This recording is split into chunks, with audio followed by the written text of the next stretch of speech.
안녕하세요. 오늘이 38번째 시간입니다.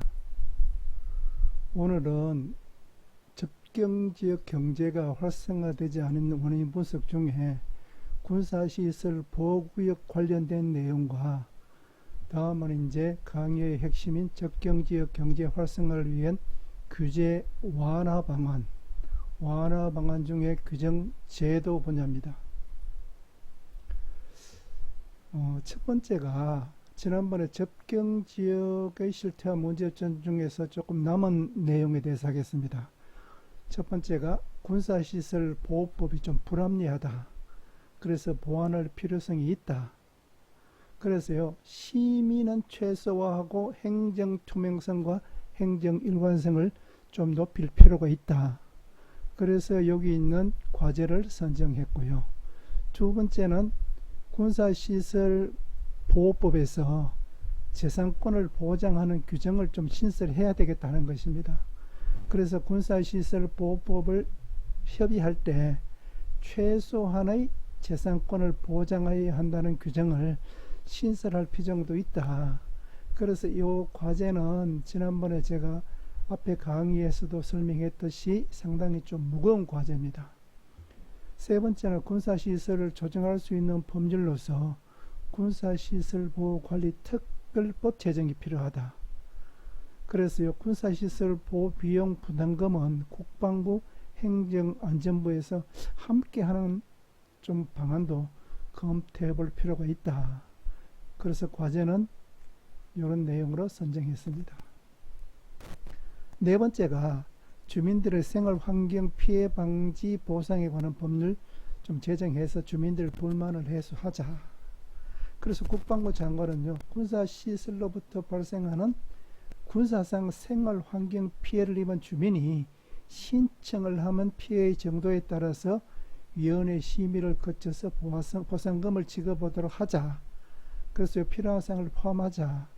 그래서 제가 앞에 강의에서 몇 차례 설명한 소음 관련된 내용 등 점차적으로 추진되고 있지만은 아직까지 좀 부족하기 때문에 과제 이런 내용의 법률이 필요하다 하는 것입니다. 다음은 이제 두 번째 이제 주제인데요. 접경지역 주민들에게 불합리한 조항을 개정하자. 그래서 접경지원 특별법에서는요, 이 법이 다른 법에서는 우선한다고 하지만은 국토기본법, 수도권정비계획법, 군사시설 및 군사시설보호법에서는 하위법이다 이거죠. 그래서 이런 내용도 참 보완할 필요가 있다. 그럼 두 번째는요, 이 법의 재정지원 관련된 내용을 좀 강화하자. 그러니까 정부의 부처별로 정한 20 내지 80% 정도의 보조율 적용, 이것은 공통적으로 적용이 되는데 이것은 접경지역은 좀 별도로 할 필요가 있지 않느냐. 그래서 여기 과제 2, 과제 3, 과제 4, 과제 5, 과제 6 이런 내용은 우리가 심층 깊게 앞으로 연구해 볼 필요가 있다 하는 것입니다. 다음은요, 접경지역 발전계획을 수립하면 환경부, 문화체육부 등등등 협력부처는 많고 지원 실적은 저조하고 부진하다 하는 것입니다. 그래서 가장 큰 핵심인 접경지역 주민들이 요구하는 내용이겠죠. 수도권 규제 대상 지역에서 좀 제외해 달라는 것입니다. 그래서 과제치를 선정했고, 다음 이제 세 번째 내용을 보면은 군사시설로 인한 손해의 비용 지불을 요청하는 관련 법규 규정이 미흡하다. 그래서 군사시설 보호과 접경지역 지원 특별법 간에 불일치하는 부분이 있다 하는 것입니다. 그래서 접경지역 지원 특별법을 지원하는 경우에는 반드시 지원해야 한다는 우리가 말하는 강행 규정을 해야죠.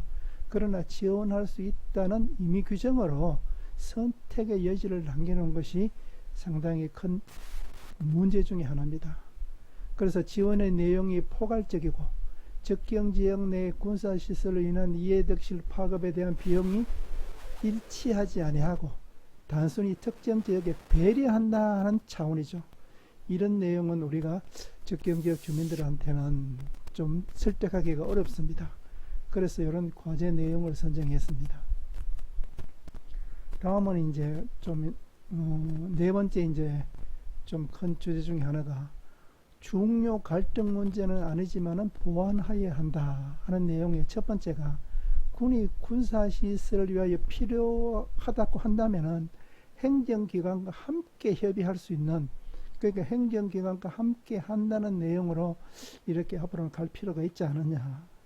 두 번째는요, 자, 앞으로 이제 우리가 북한화가 통일된다는 것을 전제로 전 국토를 활용할 수 있는 부대 배치를 사전에 연구해서 준비할 필요도 있다.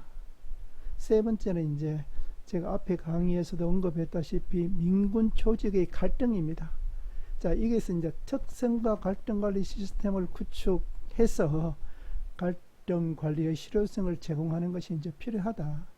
왜냐하면요, 지역 사회와 군이 상호작용이 서로가 그러니까 윈윈 이득이 될 수 있도록 다양한 노력이 필요하다.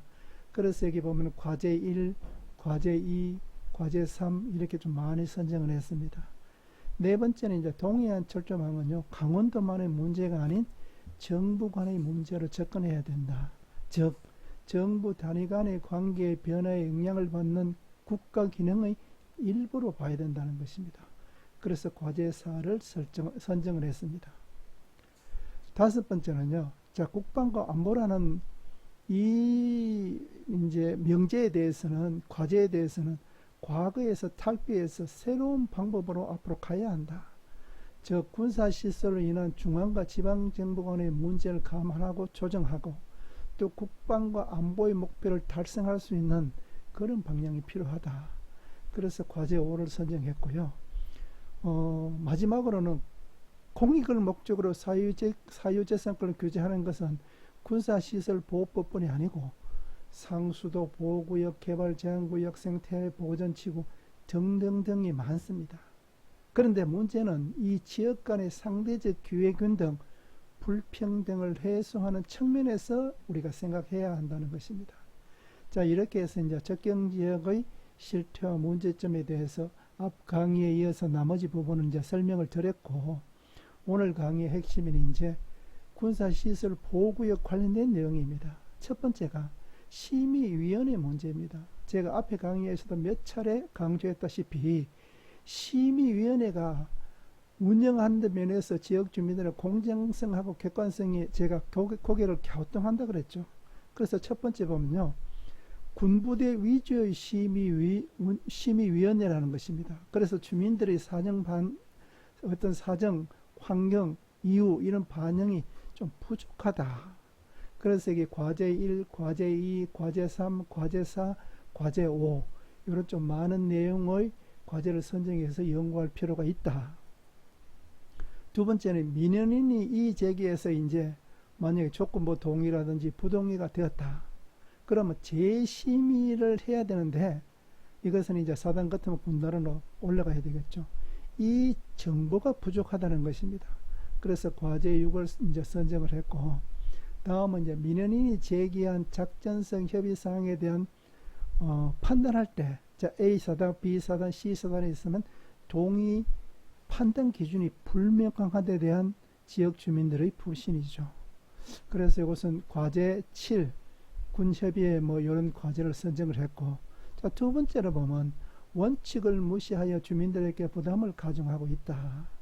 첫 번째 내용을 보면 민원인들이 제기한 민원 처리를 동의할 때 아주 일부이긴 하지만 어떤 조건을 요구한다는 것이죠. 이것이 이제 지역 주민들한테 부담이라는 것입니다. 그래서 지역 주민들한테 비용과 노력을 부담을 증가시키는 행위는 하지 않아야 되겠죠. 그래서 이런 과제를 선정을 했습니다. 두 번째는 민원인들이 생각하는 것은요, 민원 처리 기간 결과 과정을 좀 이제 불신한다는 것이죠. 왜냐하면요, 유사하거나 동일한 민원에 대한 군협의 결과가 부대별로 차이가 있다. 또 형평성도 있다는 것입니다. 이것은 우리 앞 강의에서 여러 데이터를 봤습니다. 그래서 과제 2, 과제 3 여기서 선정해서 연구할 필요가 있다. 자, 이제 세 번째로 보면요, 주민들에게 행위 제한의 예외 인정 범위 축소를 하기 때문에 갈등이 생긴다는 것이죠. 그래서 민원인들이 제기하는 군협의의 예외 범위 인정이 제한적으로 운영되고 있다. 몇 가지 사항에 대해서 알아보겠습니다. 자, 첫 번째가 주민들이 작전성 검토할 때는 오케이 했죠. 그런데 하다가 보면 이제 설계를 변경할 필요가 있죠. 아주 많이 변경하는 것이 아니고 경미하게 적게 설계 변경에 대해서 처리하는 것은요. 이것은 사단별, 아까 A, B, C 사단에 비해서 사단별로 상이하다는 것입니다. 그래서 이런 면도 앞으로 연구해 볼 필요가 있다. 두 번째는, 자, 민통선 이북 지역에 있는 또 거기 있는 사유지에 있는 사람들의 자연장지 조성 문제입니다. 묘지죠. 그래서 자연장지도 개인 묘지와 동일하게 예외 대상에 포함할 수 있도록 개정이 필요하다. 그래서 이런 과제를 선정을 했고요. 이제 다음 과제는, 자, 자연재해, 태풍이 발생됐을 때, 자, 태풍이 언제 이제 뭐 예고하고 되는 것은 아니잖아요. 복구 시에 긴급하게 출입하는 문제, 즉 기능보건 사업임에도 군협의 대상에 포함되어 있다는 것이죠. 이런 면도 이런 과제로 연구할 필요가 있고, 다음에 이제 요 세부 내용을 보면은, 자, 단체 관광객이 들어갈 때, 개인 관광객이 들어갈 때, 또 토지 소유주가 영농 목적으로 소시 출입할 때 출입 문제라는 것이죠. 이것은 앞에 강의에서 제가 여러 차례 많은 이제 지금 뭐 여러 가지 시스템을 해서 보완하고 있다 하지만 그래도 민북 지역에 영농을 하는 사람 입장에 좀 불편하다는 것이죠. 그래서 이런 과제를 선정해서 연구할 필요가 있다. 자, 두 번째는요, 좀 이제 이건 무거운 과제입니다. 군부대의 군협의 예외 지역인 폭발물 구역을 협의 대상으로 포함하기 때문에 지역 주민들의 갈등이라는 거죠. 즉, 군 협의 없이 건축을 진행하다 준공 후에 주변 지역에 폭발물이 나왔다. 그럼 어떻게 해요? 철거하거나 고발 조치하거나 재산상의 뭐 불필요한 피해, 이런 갈등이 생긴다는 것이죠. 그래서 이런 면도 이런 과제로서 연구해 볼 필요가 있다. 다음 이제 세 번째는요. 이것은 이제 앞에 또 여러 차례 강조한 군 행정기관의 군 협의의 위탁 처리 관련된 문제인데, 이것은 뭐 지금은 과거에 비해서 협의 또 우리가 이제 위탁 처리하는 문제가 점차 늘고 있지만은 이것은요, 지역적으로 보고 또 어떤 뭐 지역적 특성에 봤을 때 편차가 너무 심하다. 그래서 이런 점은 군부대와 행정 그 기관이죠.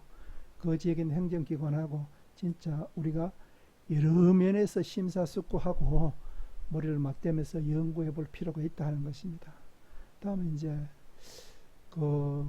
이것도 큰 과제 중에 하나가 지역사회에서 발생하는 피해 사례가 증가하고 있다.